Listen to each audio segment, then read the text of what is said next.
Vayan poniendo su nombre en el chat, por favor, como presente.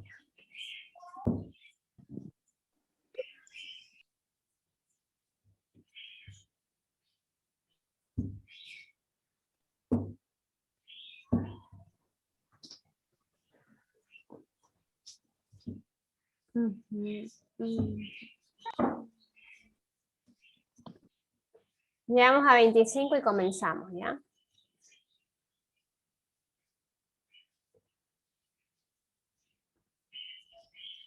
Hay que colocar nuevamente nuestros nombres, Licen. Sí, pongan por favor en el chat su nombre, ¿ya? Y presente. Vayan poniendo eso. Ok, gracias.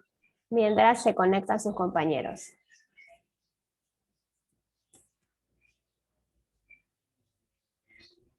Ok, vamos a empezar con respondiendo a los ejercicios de autoevaluación que tenemos dentro del libro, ¿ya?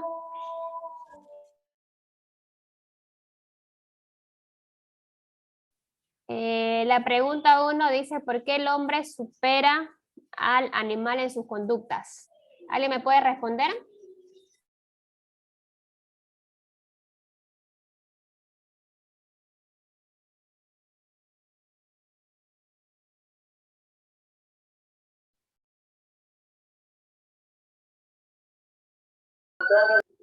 ¿Alguien realizó la evaluación? ¿Hicieron esta evaluación? ¿La autoevaluación? ¿Se refiere a la del primer tema, la de la primera unidad o la de la segunda unidad? De la segunda unidad, porque nosotros ya acabamos la segunda unidad. Sí, la hice. Bueno, ¿me puede responder la primera pregunta, María? ¿Por qué el hombre supera al animal en sus conductas? Ya. Pues yo investigué que la razón por la que el hombre supera al animal en su conducta es por la capacidad de hacer introspección.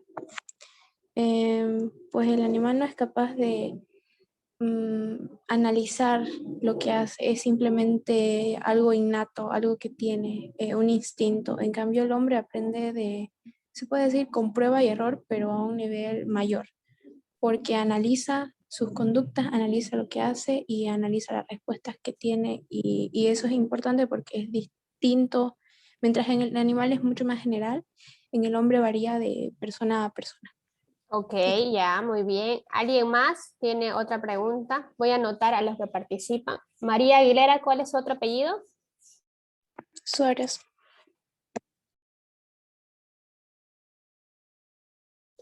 ¿Alguien más? Ok, María tiene toda la razón. Nosotros tenemos obviamente un proceso cognitivo y un consciente intelectual mucho más elevado que los animales. Por eso nosotros tenemos el lenguaje o la palabra, que eso es una gran diferencia entre animal y persona. Y también el tema del coeficiente intelectual y la asimilación del aprendizaje, que también tenemos esa habilidad. Entonces sería esa la diferencia entre animal y entre nosotros. ¿Listo? La otra pregunta es, ¿cuáles son los agentes de socialización? ¿Alguien respondió? Es la familia. A ver, la primera, María Araceli creo que fue, ¿no?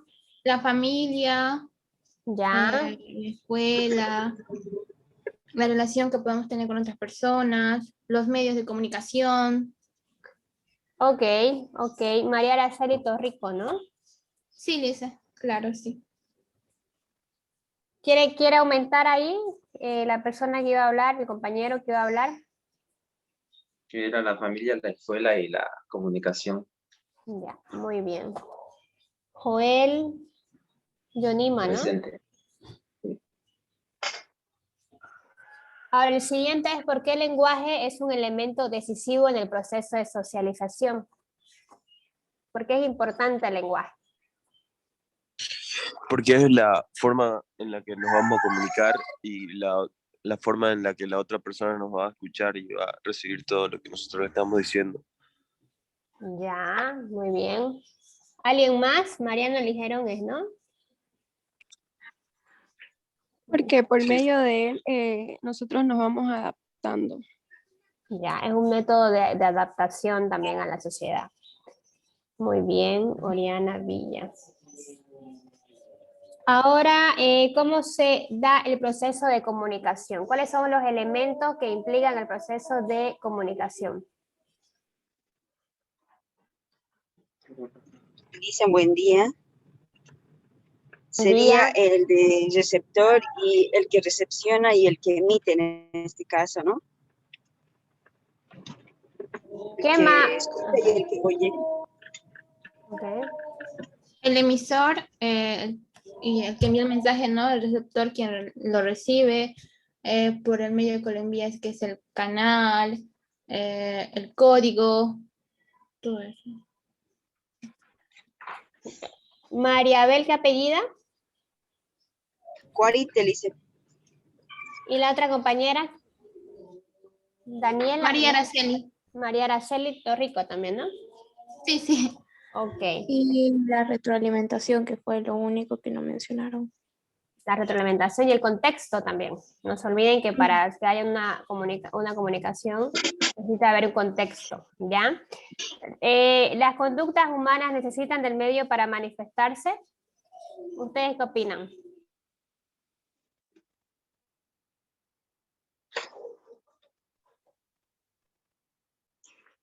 Claro que sí.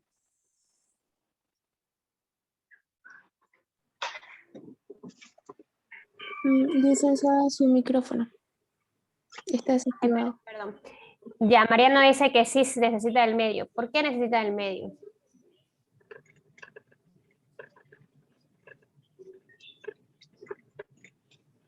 Lice, Dígame. porque es lo que está en su entorno, su realidad, pienso yo. Ok. Y si nosotros no tuviéramos un entorno social que tenemos, ¿cómo vamos a aprender también a hablar? ¿No? Es lo mismo que había pasado con el experimento, o perdón, con la investigación de este niño de 14 años que lo encontraron en el bosque y no tenía la habilidad del lenguaje, ¿no? Entonces, parecido. Entonces, la respuesta es que sí necesitamos del medio para socializar, para tener unas conductas que se llamen humanas, ¿no? Entonces sí, la respuesta es que sí se necesita el medio. ¿Es difícil distinguir entre lo innato y lo adquirido? ¿Ustedes qué piensan?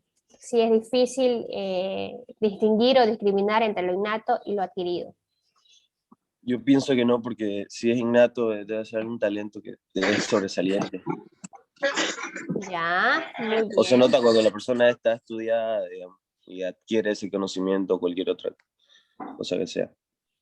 Ya. Por ejemplo, dígame, ¿sí?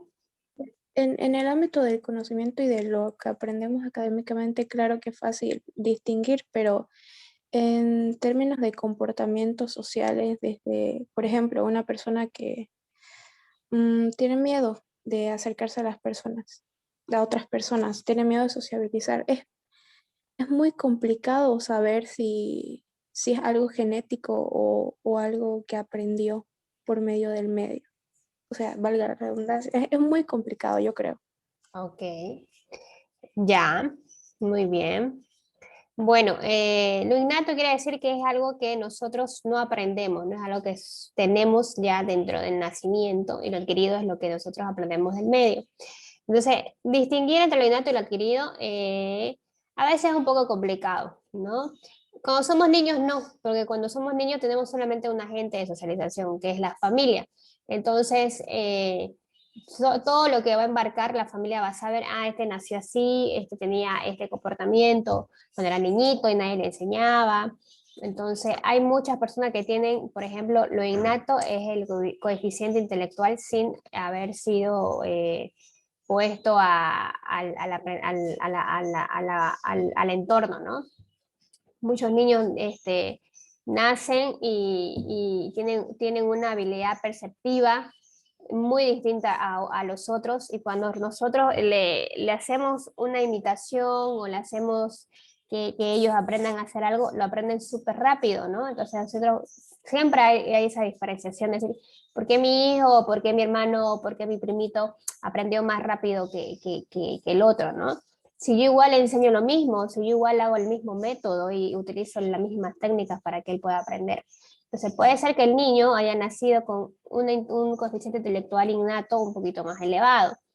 Igual entre lo innato está la sonrisa. Muchas veces cuando somos niños no podemos, nosotros reímos cuando queremos reír, ¿no? No reímos hipócritamente porque eso en el niño todavía no está aprendido, pero ya cuando somos grandes ya es muy difícil diferenciar entre estás fingiendo tu risa o de verdad te está dando chiste. ¿No es así? Entonces, a lo largo del desarrollo humano y evolutivo se va complicando la identificación entre lo innato y lo adquirido, ¿no? Sin embargo, en los niños como que es un poquito más fácil diferenciar estos dos conceptos que hay, ¿ya? La otra pregunta dice, el aumento de medios de comunicación no ha correspondido con un avance en la capacidad de la comunicación interpersonal y comprensión mutua. Es lo que veníamos hablando, ¿no? Génesis, ¿quieres decir algo? Bueno, a lo que yo entendí de esa frase es que, bueno, es cierto por el hecho de que hace mucho antes de que empiecen a aparecer todos los medios de comunicación, según los relatos de las personas ya que tienen años y años, donde dicen que, bueno, básicamente todo, no había el hurto ni nada de eso, así que básicamente había comprensión mutua. ¿Verdad, no? Nosotros hemos hecho un análisis en la anterior clase de cómo las relaciones interpersonales o la comunicación interpersonal, o sea, tiene un desnivel con toda la tecnología y con todas las redes que implican la comunicación virtual, ¿no? Hemos visto que el WhatsApp o esta aplicación está en todos lados. Cuando vamos a comer con alguien y nos quedamos en silencio, utilizamos lo que es el WhatsApp o las redes sociales, ¿no?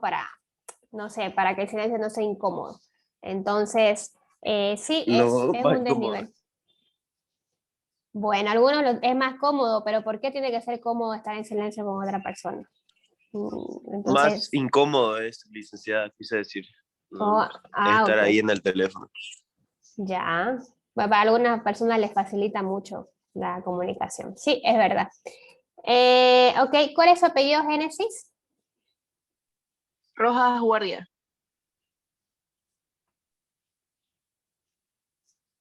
Ok. Sin motivación sería imposible cualquier tipo de relación social. ¿Qué opinan de eso? Eso yo opino que, bueno, es cierto porque igual tengo una experiencia de ello cuando iba con mi madre a la iglesia, por lo tanto no tenía motivación, o sea, iba solo porque me lo decían que vaya, o sea, me decían, me ordenaban, y yo iba, pero no me comunicaba con nadie, no tenía la motivación de hablar con nadie porque no quería ir tampoco. Ok.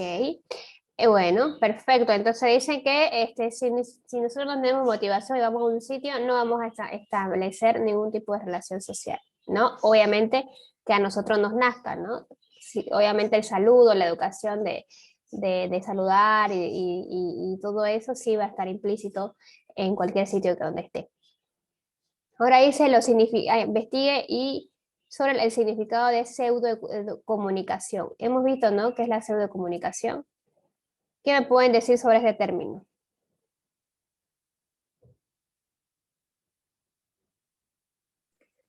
Podría ser cuando nos, como por ejemplo, una persona, digamos, nos quiere contar algo y nosotros lo escuchamos, es como decir el arte de escuchar y de conocer el problema que tiene la otra persona.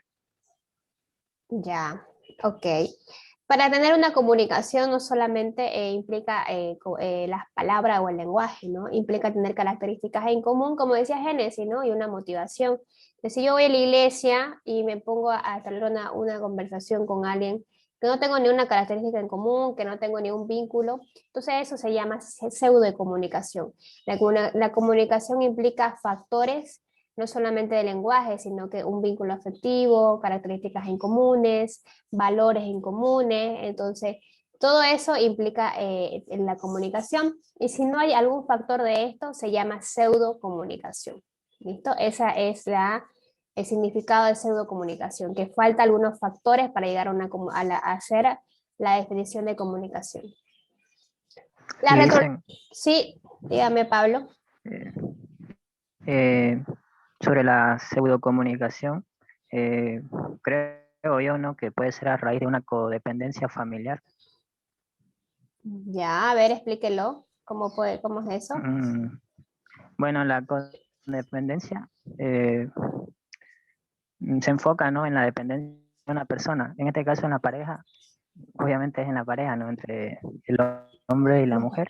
En lo familiar puede ser tanto el aferrarse tanto a la madre, por ejemplo, al padre, a los hermanos, etcétera.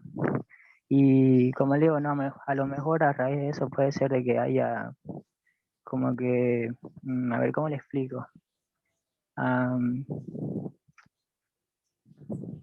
Como que hay una barrera, ¿no? Que provoque que la persona no pueda tal vez expresarse libremente o relacionarse mejor con otras.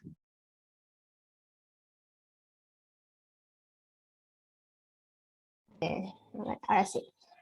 Ya hay es un ejemplo, pero no es a lo que quiere llegar la pseudocomunicación, ¿ya? Cuando nosotros estamos ligados mucho a los papás, cuando no están los papás no hablamos, ¿no? A eso se quiere referir, ¿no, Pablo? Que tenemos una cierta barrera en caso de por tener mucha afectividad o mucho vínculo con los papás. ¿Eso es lo que me quiere decir? ¿Eso me quiere decir, Pablo? Sí, es parte de la codependencia. Ya, codependencia, ok. Se habla de codependencia cuando nosotros tenemos un desarrollo evolutivo, como por ejemplo ya adultos y seguimos con los papás, no lo queremos dejar a los papás, no crecemos y no maduramos. En los niños es muy normal tener una codependencia de los papás porque es el agente que me protege, el agente de socialización que me protege, ¿ya? Sino voy a poner un ejemplo de pseudo-comunicación. Cuando nosotros vamos a una entrevista de trabajo, nosotros con la persona que nos va a entrevistar no tenemos ninguna característica en común, simplemente esa persona me va a entrevistar de acuerdo a mi currículo y de acuerdo a mi título y voy a hacer toda la evaluación pertinente para ver si yo soy apto para ese título. Pero lo único común que tenemos es que él me llamó para el trabajo, ¿no? No tenemos nada más en común porque no nos conocemos. Entonces la entrevista en esa base va a ser una pseudo comunicación, porque si bien voy a comunicarme con él, voy a entablar una conversación con esta persona, pero no es porque ¿Es yo superficial? quiera, no es porque yo quiera, simplemente porque él es el agente que me va a dar me va a dar la entrevista para que yo pueda aspirar a este cargo. ¿Ya? O, por ejemplo, cuando se fueron a inscribir al CUP, ¿no? Vengo a pagar tanto.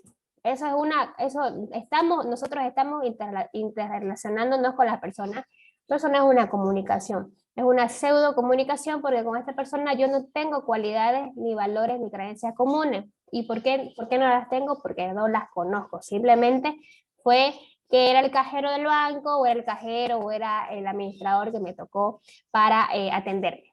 ¿Listo? Esa es la diferencia entre pseudocomunicación y comunicación. Dígame, Génesis, María. A ver, Génesis. otro ejemplo puede ser que como que no hay tema de conversación, puede ser en un chat, cuando uno no conoce a esa persona, es como que empiezan a hablar de hola, ¿qué tal? ¿Cómo estás? ¿O qué haces? Y hasta ahí llega, es como que no hay Claro, más superficialmente para de qué conseguir hablar. uno. Claro, Es como que sí. la persona se vuelve cortante, ¿no? También puede ser ese otro ejemplo. Claro, sí.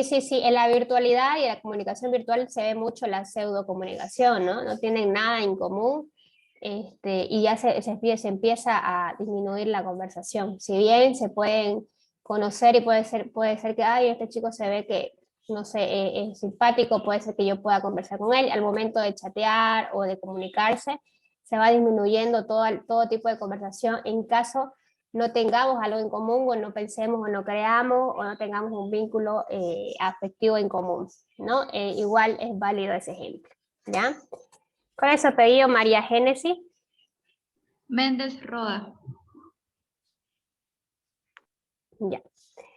¿Qué me pueden decir de la retroalimentación? Yo. Son dos sistemas que interactúan y cambian de acuerdo a lo que reciben del otro. Ok, muy bien. La empatía, ¿qué me pueden decir de la empatía? La empatía es la capacidad que tenemos de Ponernos en el lugar del otro. Ya. Melissa Vidal, ¿quiere decir algo? Ponerse en lugar del otro. Ya. ¿Y cuál es la diferencia del connotativo y el denotativo? ¿Se acuerdan que eso pusimos hasta ejemplo de cuál es la diferencia?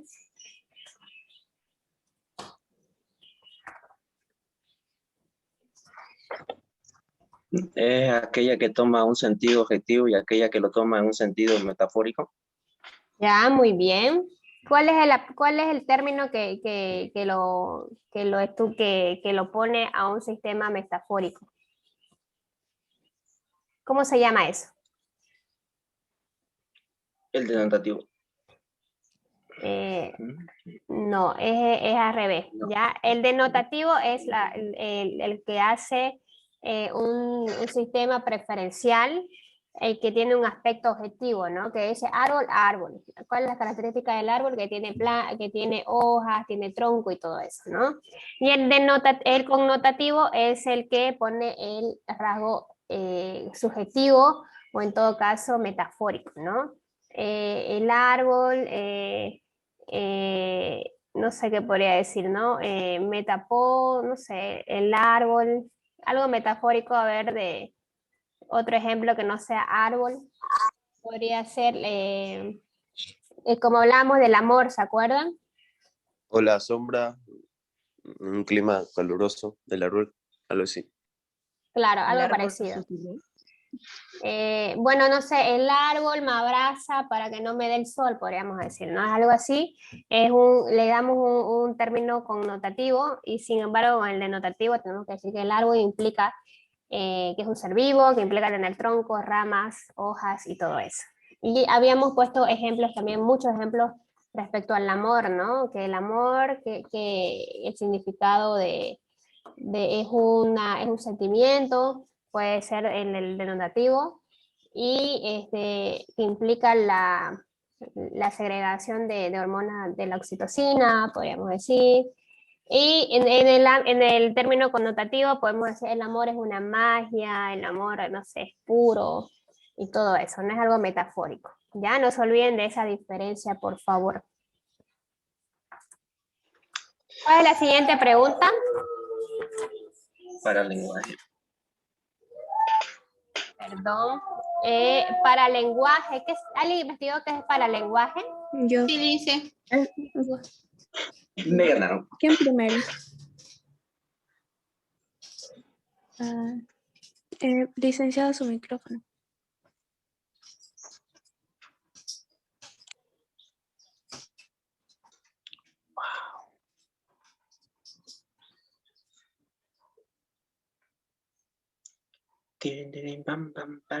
Ahora sí, María. Y luego la otra compañera, por favor. El paralenguaje está compuesto por las cualidades y los modificadores de la voz. Pueden ser acentos, volumen, la entonación, la velocidad o el ritmo empleado, o también los sonidos fisiológicos. Por ejemplo, el llanto, las interjecciones, bueno, ya. Okay. Está bien, perfecto. ¿Listo? ¿La otra compañera quiere agregar algo? No vi su nombre, van a disculpar. Mari. Quería decir algo similar a eso, pero ya está. Ya chicos, hemos respondido los ejercicios de la autoevaluación del tema 2. Vamos a hacer un leve repaso. Las diapositivas ya la tienen en su poder. Nosotros en el tema 2 lo que hemos avanzado es las bases fisiológicas y las bases sociales de la conducta, ¿no es así? La base fisiológica, ¿qué implica las bases psicológicas? Si alguien se acuerda. Lo que viene con nosotros a partir del nacimiento, pues las características genéticas. Ya. Ok. ¿Alguien más? Mientras yo voy buscando en las diapositivas. ¿Alguien más? ¿Cuáles son las bases fisiológicas de la conducta? Son dos sistemas importantes. ¿Cuáles son? Sistema endocrino y sistema nervioso. Ay, sí, cierto. Ya. Sistema endocrino y sistema nervioso, ¿no es así? No se olviden de eso, por favor, tomen nota. Entonces, la base fisiológica de la conducta son dos, sistema endocrino y sistema nervioso. Dentro del sistema nervioso, ¿qué implica? ¿Qué partes importantes creen que tiene el sistema nervioso? Creo que lo más importante es la neurona y la capacidad que tiene esta de intercambiar información con otras. Ya, muy bien. Esa es la más importante, ¿no? La neurona. Muy bien. El sistema endocrino tiene su función de producir hormonas, ya más adelante lo vamos a detallar. El sistema nervioso es el encargado de controlar lo que sucede entre mi fisiología y el medio ambiente, no se olviden, ¿ya?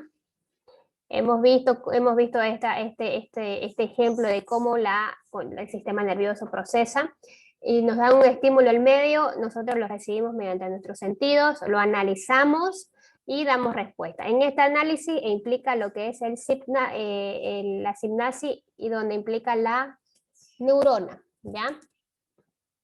Ya hemos visto partes de la neurona, que son las dendritas, el cuerpo celular, el axón, que ustedes lo pueden estudiar y describir con las diapositivas, ¿listo?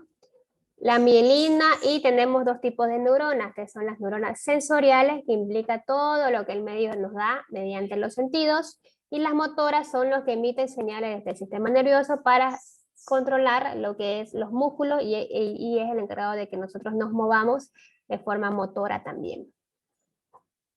Aquí estaba lo que hablaba la compañera, la sinapsis, ¿no? Que es cuando una neurona pasa información a la otra. ¿Y cómo hace eso? Mediante el axón y la dendrita, ¿no? La neurona que va a pasar la información lo hace mediante el axón, y la neurona que va a recibir esta información la recibe mediante la dendrita, ¿no? Esto es muy importante. El sistema nervioso se divide en dos, ¿no? Se divide en dos, en el sistema nervioso central y en el sistema nervioso periférico. Dentro del sistema nervioso central se llama también, tiene otras denominaciones como eje diencéfalo espinal o bien neuroeje, ¿ya? Tiene implicación en todo lo que es cerebro, ¿no? Corteza cerebral, cerebelo, tronco encefálico, médula espinal, tálamo y núcleo, y hipocampo y el sistema límbico, ¿ya?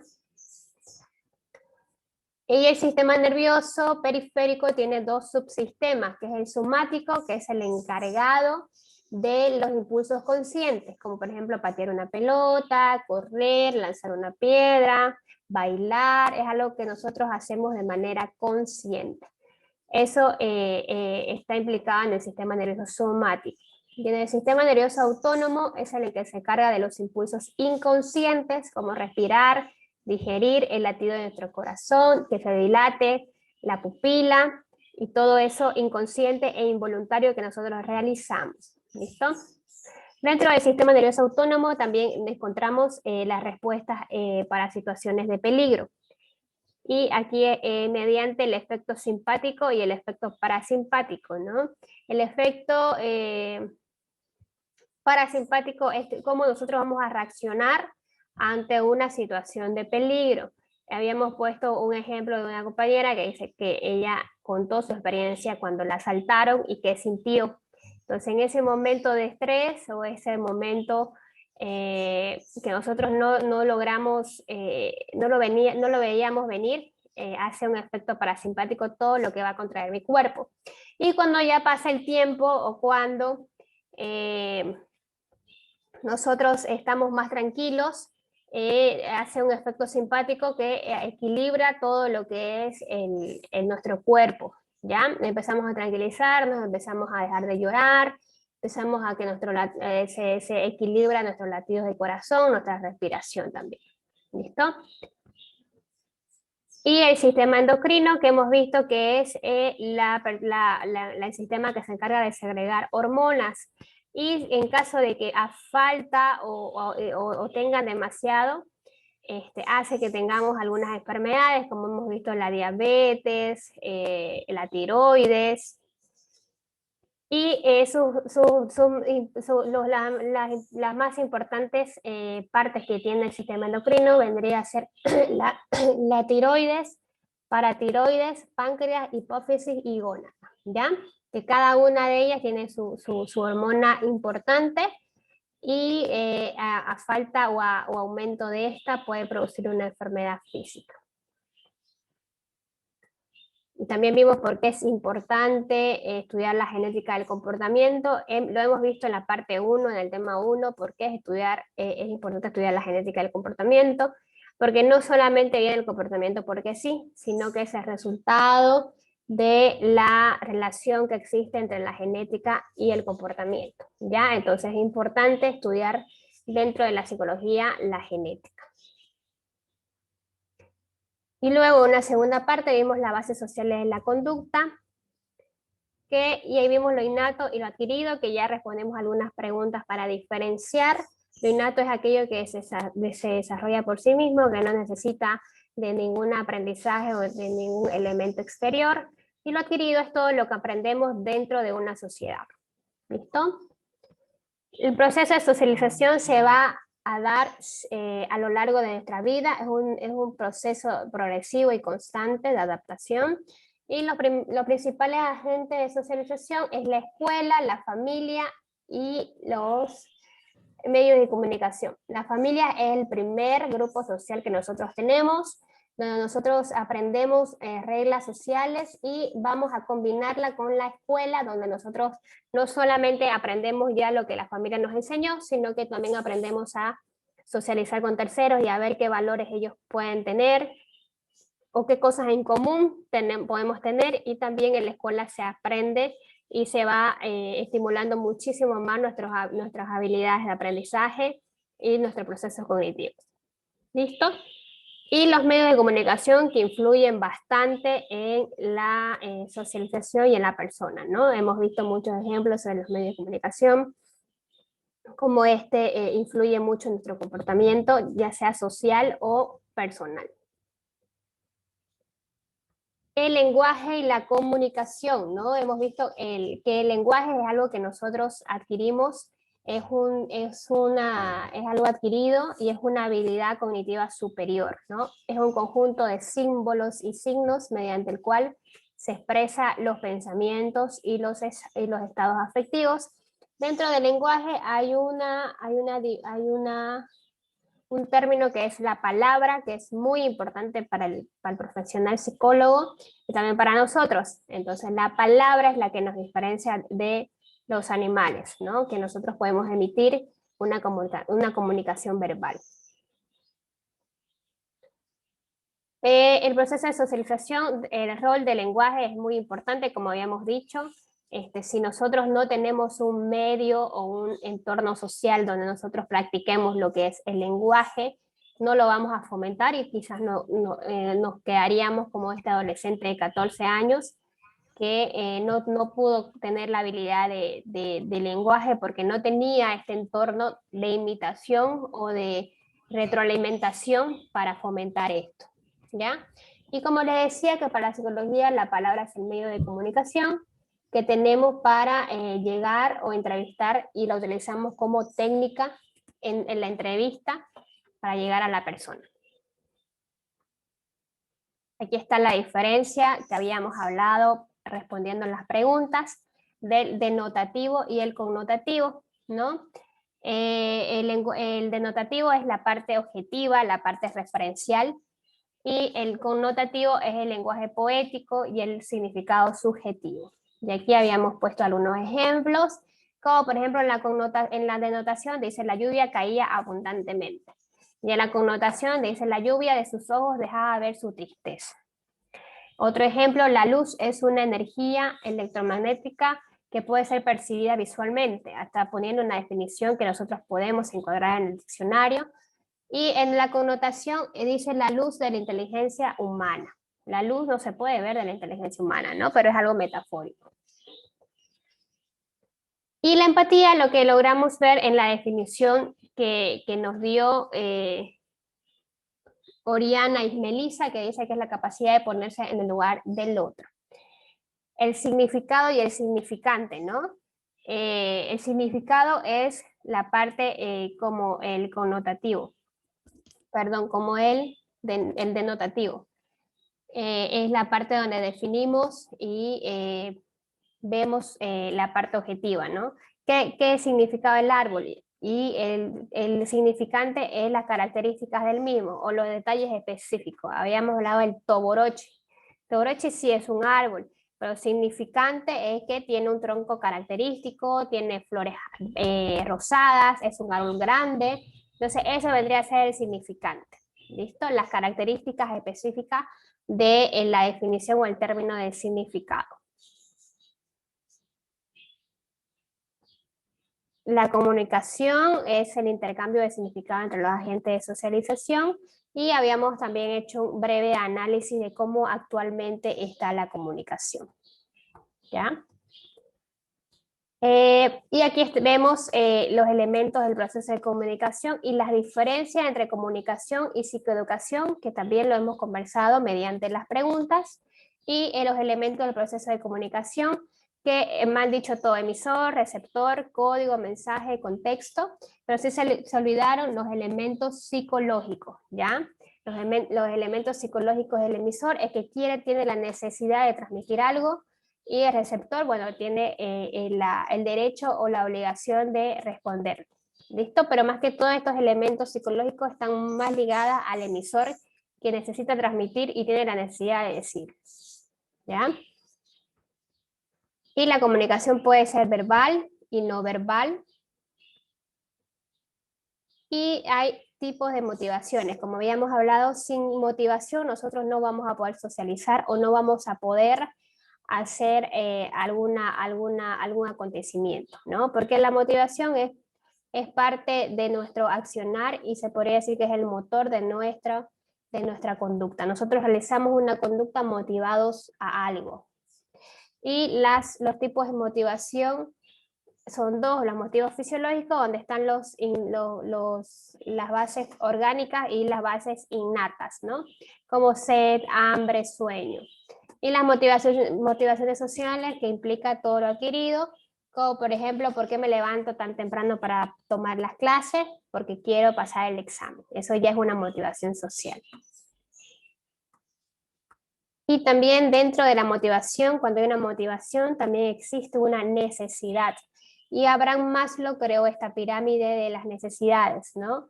Que implica 1, 2, 3, 5 escalones, desde la necesidad básica fisiológica, necesidad de seguridad, necesidad de afiliación o pertenencia, necesidad de reconocimiento y autorrealización. Abraham Maslow dice que este orden puede variar de persona a persona. ¿Listo?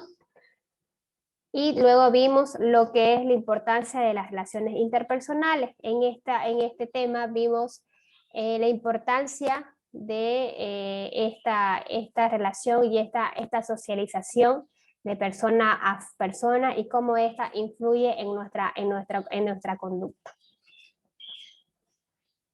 ¿Listo, chicos? Estoy volando porque nos queda 6 minutitos. Vamos a volver a entrar, por favor, porque me queda 1 minuto de Zoom para responder las últimas preguntas. ¿Listo? Por favor, hagámoslo rápido para que no perdamos tiempito. ¿Ya? Para que me hagan las preguntas que necesiten.